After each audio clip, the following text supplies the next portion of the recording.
Hello and welcome to this short meditation. I just wanted to have a quick look at this ancient book of wisdom called Ecclesiastes. It's basically a book of poetry that's been written that was written thousands of years ago, and I've just pulled out a few lines. I kind of want to bounce around it on this whistle-stop tour.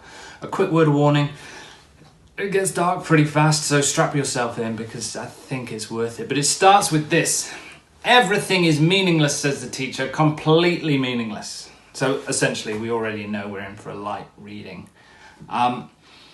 Interesting that the word meaningless in the ancient Hebrew that it was written in is actually the word havel, which also means vapor, mist or smoke. So bear that in mind when you hear those words and kind of mull that over. It says meaningless. Everything is vapor, says a teacher. Everything is mist. Everything is completely mist.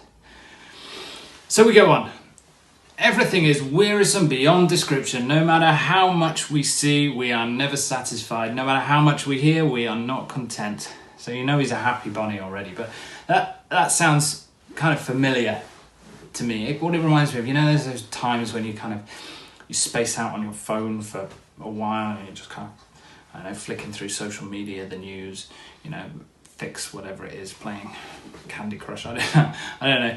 But you look up and about an hour's passed. I'm genuinely interested. Does anyone actually feel better after that?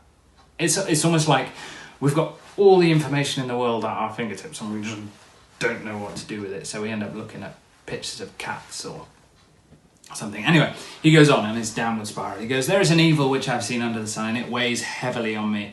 A man whom God has given riches and wealth and honour so that he lacks nothing of all that he desires, and yet has not the power or capacity to enjoy them.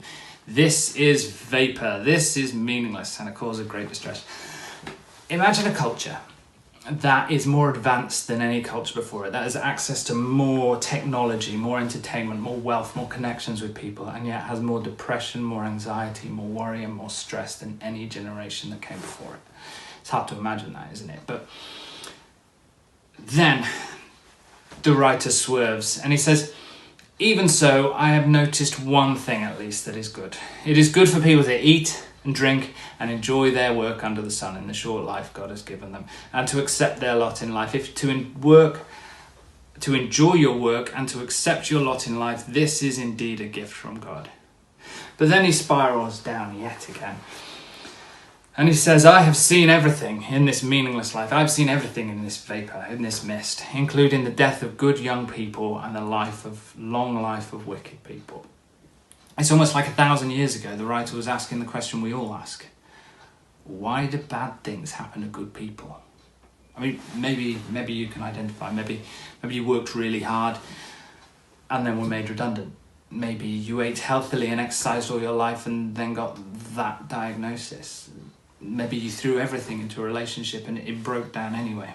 This isn't a question that's ever asked in an intellectual way. This is a question that is stated in the raw way of someone who's experienced this of life. But then the writer takes another turn and goes on, "Yet God has made everything beautiful for its own time. He has planted eternity in the human heart. So I concluded there is nothing better than to be happy and enjoy ourselves as long as we can. And people should eat and drink and enjoy the fruits of their labour, that these are gifts from God. So I decided there is nothing better than to enjoy food and drink and to find satisfaction in work. Then I realised that these are pleasures from the hand of God."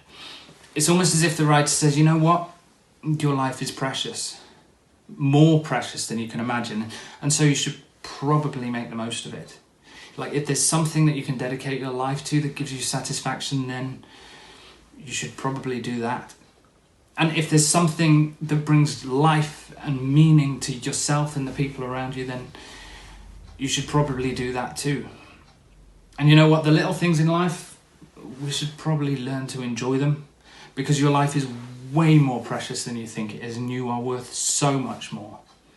So I pray you learn to find joy in the little things around you, and a peace that surpasses your circumstances, and like the writer, this ancient wisdom even surpasses your understanding, and that you can find satisfaction in what you do, and a joy and a goodness that follows you all the days of your life.